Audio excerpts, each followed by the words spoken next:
Salut tout le monde, ici Jeff Rose. Alors donc, pour cette vidéo, je sais que le titre semble choquant pour plusieurs, mais je vous invite à, et aussi, même je dirais, un terrain glissant, parce que c'est même c'est risqué pour un homme, moi qui est un homme, de s'exprimer dessus le féministe. Et c'est encore plus risqué pour une femme de s'exprimer ou critiquer le féminisme. Alors donc, je commence. Alors donc, pourquoi j'ai quitté le mouvement féministe et tout ça? Il faut savoir que tous ceux-là qui pensent qu'on a quitté le mouvement féministe, alors donc je parle en l'honneur de ceux qui ne se considèrent pas féministes, que certains n'ont pas pris comme moi le chemin vers le camp des masculinistes. Tout ça. Moi, j'ai décidé de sortir de cette guerre des sexes pour être libre, pour m'épanouir, me battre pour les droits que je veux et tout ça. Alors donc, je suis devenu peut-être un pic-tout et peut-être un touche-à-tout qu'on pourrait dire. Et bon, j'ai fait un beau mix de toutes les revendications que peut-être revendiquent d'un côté des féministes, d'un côté des masculinistes revendiquent. Et bon, vous voyez que bon, je suis allé dans... Je suis pas prêt de fonder mon mouvement global, mais ça pourrait être le cas. Bon, si je reviens, je vais vous expliquer en en trois points pourquoi j'ai quitté le mouvement féministe. Et aussi, je vais pas tout vous expliquer les raisons parce que bon, ça risquerait d'être très long cette vidéo-là. Et voilà.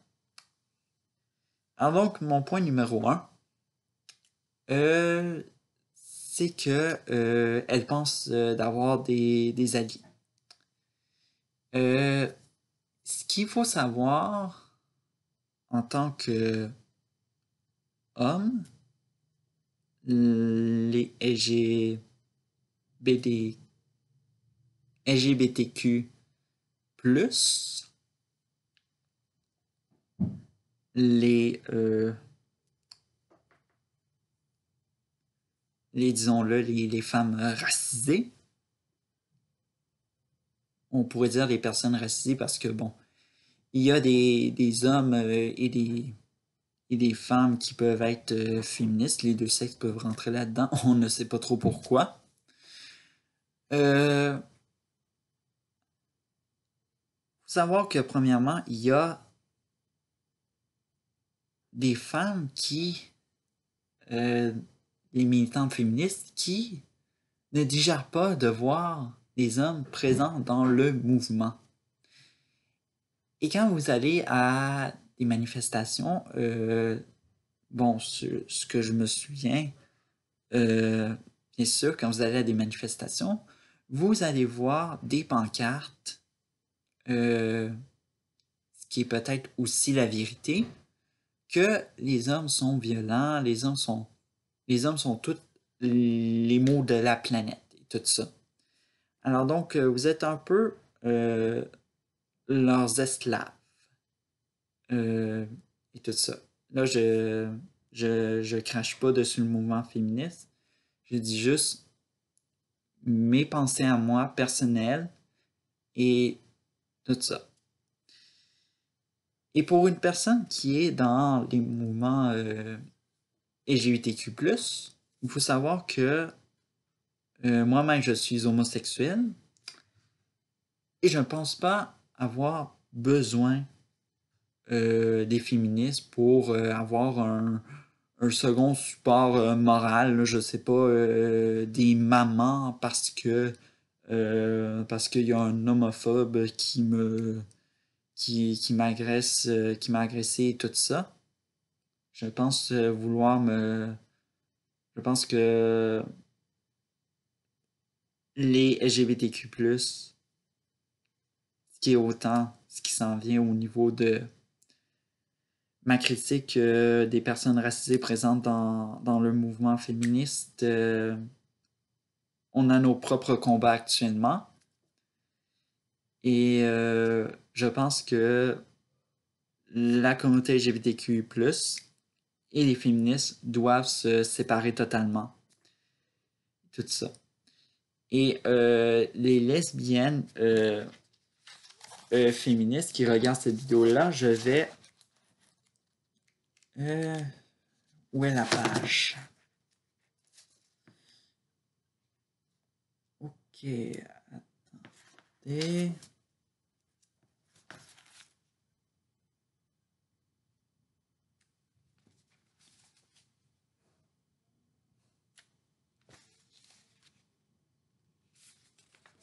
Ça, ça c'est un... Ce que vous voyez, ça c'est un sondage du magazine Chatelaine. Alors donc une revue présente spécifiquement au Québec, au Canada.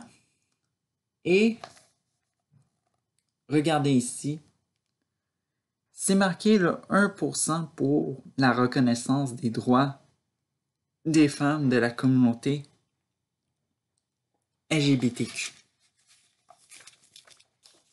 Pensez-vous réellement que quand j'ai lu ça, ça me tentait plus d'aller inciter les femmes lesbiennes, transgenres ou autres à aller, disons-le, vers à être féministes, tout ça. Et il faut savoir que chez certaines féministes, les femmes transgenres sont en particulier pas considérées comme des vraies femmes. Bon, malgré qu'elles se soient faites une chirurgie pour avoir des seins, une reconstruction de l'appareil génital, bref, toutes les affaires pour ressembler à une femme, pour certaines, vous n'êtes pas une vraie femme parce que vous n'avez pas de règles. Et moi, ma question, c'est depuis quand que les femmes transgenres ont des règles? Là, je veux pas faire une autre polémique, mais c'est parce que est-ce que est-ce que vous cherchez réellement le trouble dans la communauté LGBTQ ou il faudra vous expliquer un peu comment fonctionne une femme transgenre, tout ça. Parce que, non seulement parce que il y a une athlète également, parce que elle est transgenre, euh, elle a couru dans une discipline avec les femmes, dont une athlète transgenre. Et les féministes se sont insurgés sur Internet parce que Madame est transgenre, elle n'a pas les mêmes capacités qu'une femme et tout ça.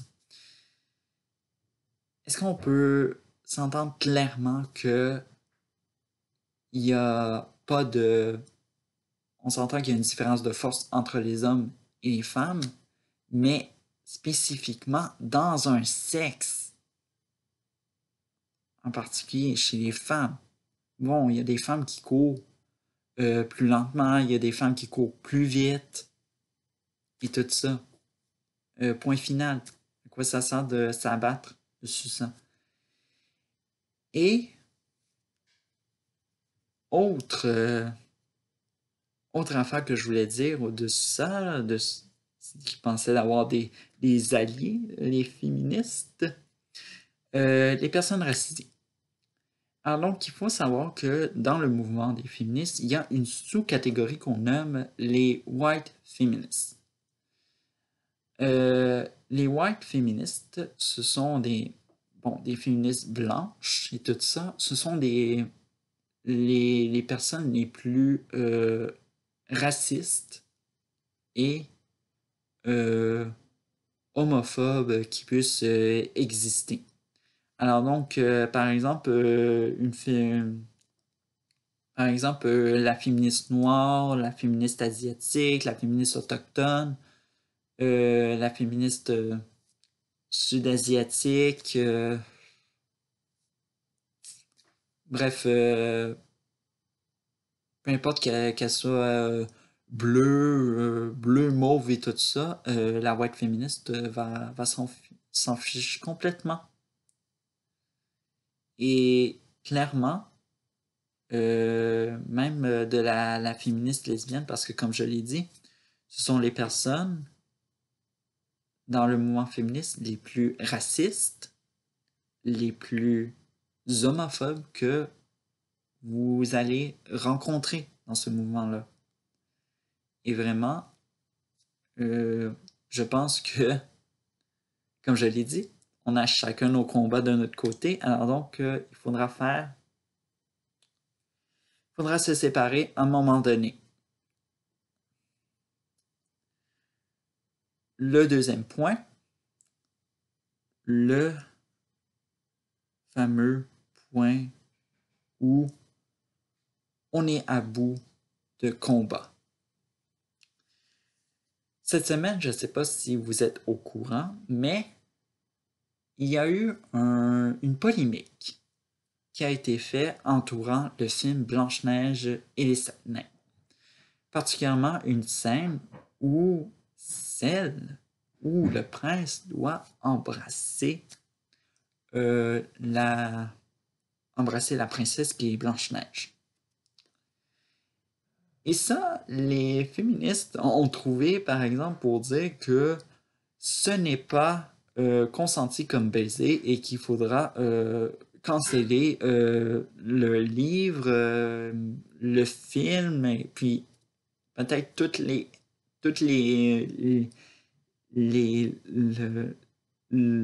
livres dans le domaine de la littérature, les films dans les domaines du cinéma qui se sont inspirés de Blanche-Neige, etc. Même de La Belle au bois dormant. Hein? Parce qu'il faut savoir que pour réveiller Aurore, comme elle s'appelle, La Belle au bois dormant en question, il faut que le prince la réveille, le prince Philippe la réveille avec un baiser. Et encore une fois, c'est un baiser non consenti. Vous voyez à quel point que c'est quelque chose qui ne tourne pas rond actuellement.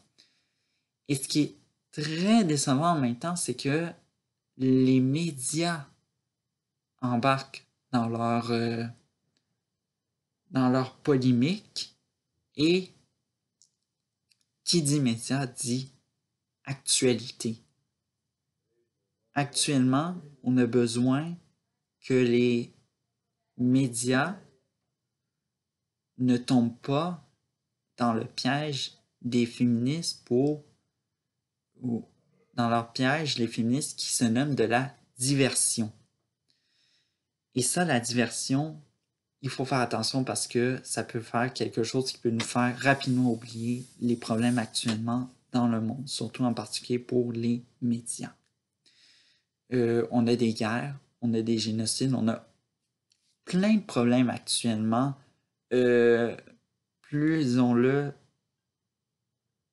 intéressant au Canada qu'on devrait exposer que une polémique qui proviendrait des États-Unis, qui est trop marginale à mon goût.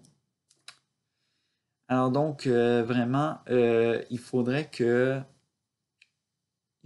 qu'on fasse attention à ce qui est une polémique au niveau du milieu fictif que du milieu réel. Alors donc, redescendez sur les pieds sur terre, les féministes et tout ça.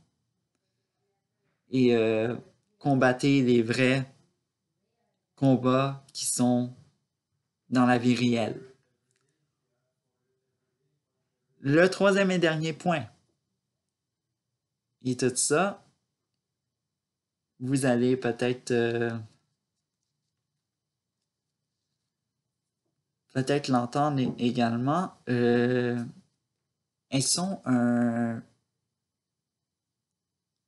C'est un mouvement qui est carrément en train de s'effriter en plusieurs sous-groupes et tout ça. Alors donc, vous avez vu dans mon premier point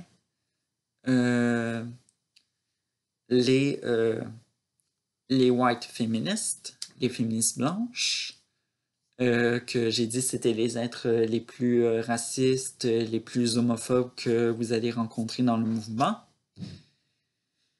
Eh bien, malheureusement, tout mouvement a toujours ces, on appelle ça en France, c'est guignols, ou sinon c'est clown, pour plus faire un mot commun dans la francophonie. Ils ont un peu touché à tout et ça a créé des mélanges les plus abominables qui puissent arriver. Moi, par exemple, je milite pour l'écologie. Et là, il y a les écoféministes.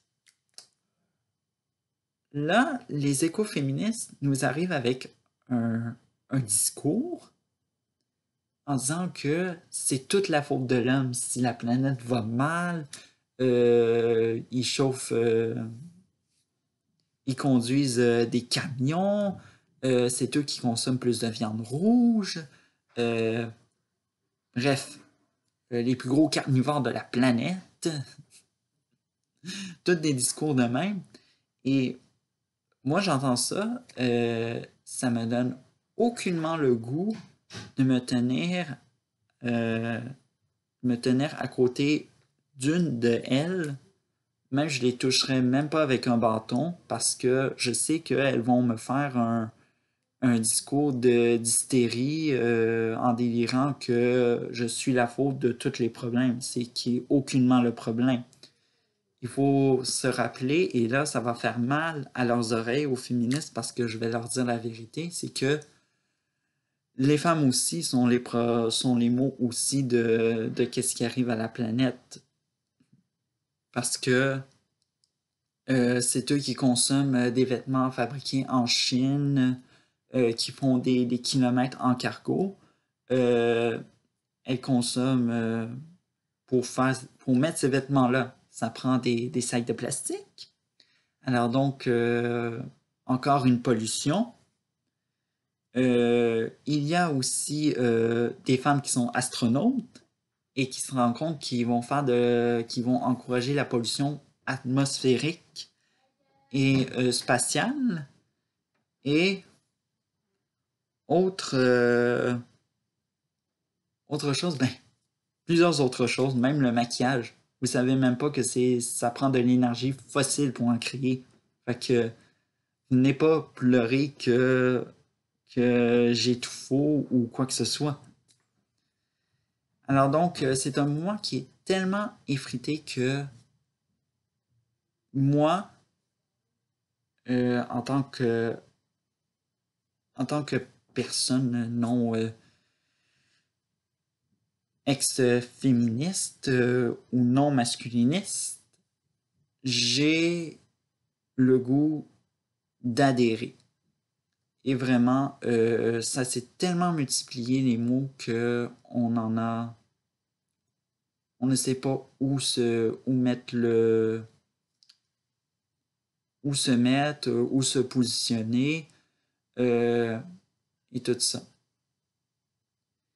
Et il faut savoir que je voulais ajouter un quatrième point qui serait aussi peut-être le point bonus, c'est qu'il y a certaines féministes qui refusent de reconnaître que les femmes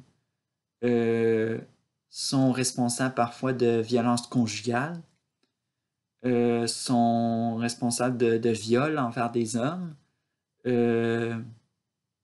et autre chose.